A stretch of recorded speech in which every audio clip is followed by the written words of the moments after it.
Hi there, it's Dr. JOYLYN Sparkles, and welcome back to Self-Love Experiment version 2.0. Now, for those of you who might remember, the last time I had those cute little heart things on my head, but I don't know that I can do that this time because those are in transit somewhere in the United States, so I don't have them. If I can find something fun, I will, because I really want this to be fun, because self-love is fun. And we'll be running this experiment from today, because why wait until Monday when you can start on a Thursday? This is maybe self-love tip number 1. You can start anywhere at any time. Now, I understand that sometimes our subconscious really does like ritual and special days on the calendar, like Monday, but you can create that through a ritual, which could be as simple as taking a breath, making a hand gesture, like today is the first day of the self-love experiment. Today is when I change my life. Today is the first day of the rest of my life. Like, you can do simple things like that. It gets the attention of the subconscious, or even write it down. Today is the first Thursday of March, and great new things are going to start. If you can find a rhyme, that's even better. It sticks. So anyway, welcome to the Self-Love Experiment version 2.0 on this, what are we, 9th? Looking at my watch. The 9th day of March, the second Thursday of the month, not the first. And we'll be running this from now until about March 21st, which put that date on your calendar because that is Dr. Sparkle's birthday. And I can put in Venmo, PayPal links if you want to send me gifts, because part of my self-love experiment through the years has been learning how to receive. So I'm here for you to help you, and you can help me.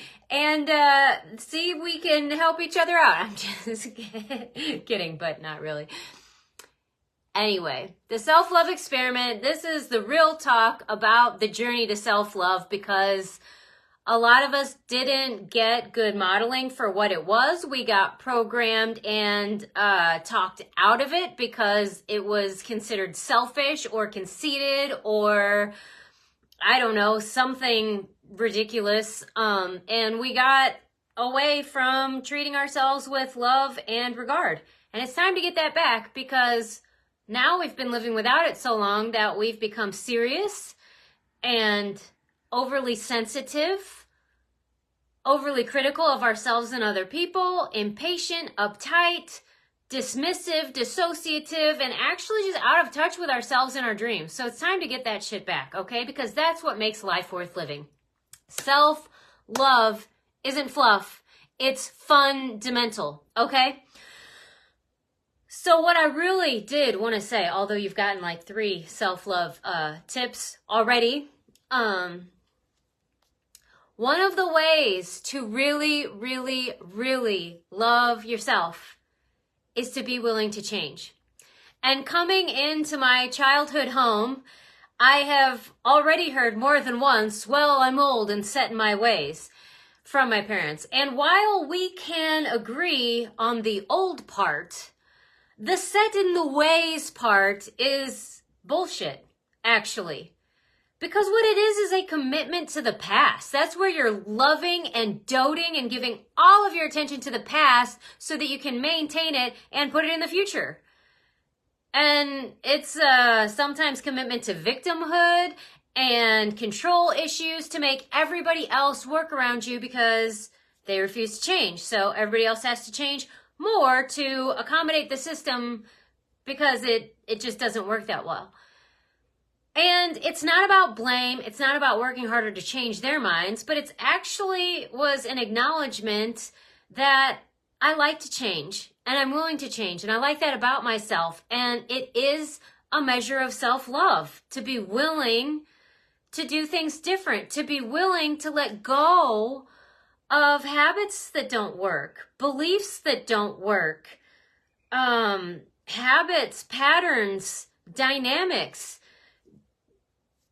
The old version of me who was lovable, absolutely lovable. The old versions of you are lovable, adorable at times, annoying at others, but willing to let them go, which is actually to integrate them in and be something else because I'm growing and I'm changing. And so a level and measure of self-love is our willingness to adapt and change, and more for that change to not come from imperative and a do or die situation, or it's so gruelingly painful that please, anything else would be better than this, but actually from reconnecting and getting really intimate with the desires, our heart's desires, and changing because we want to, because we want something else. And instead of judging ourselves and trying to rationalize it or to explain it, but just to let ourselves have it and go for it. So your willingness to change is actually a measure of self-love. And the more and more that you do it and practice it and have it come from the desire in your heart, the easier and more fun it gets. And so here's a self-love experiment. That's loving yourself, is being willing to change. And then some part of because here's what I'm annoyed, and here's part of the reason. New information at the end. I do this, it's horrible. Another reason for the self-love experiment is I have become increasingly aware of people pointing at the problem and thinking the work is done. There, I just did that. I just diagnosed that shit. I gave it a name and boom, work done. It's not true. How then do you change it? What comes next? Thanks. I've gotten a name for it. I've identified the problem. I can see my old habit, but how do I change it? Because it's all I know.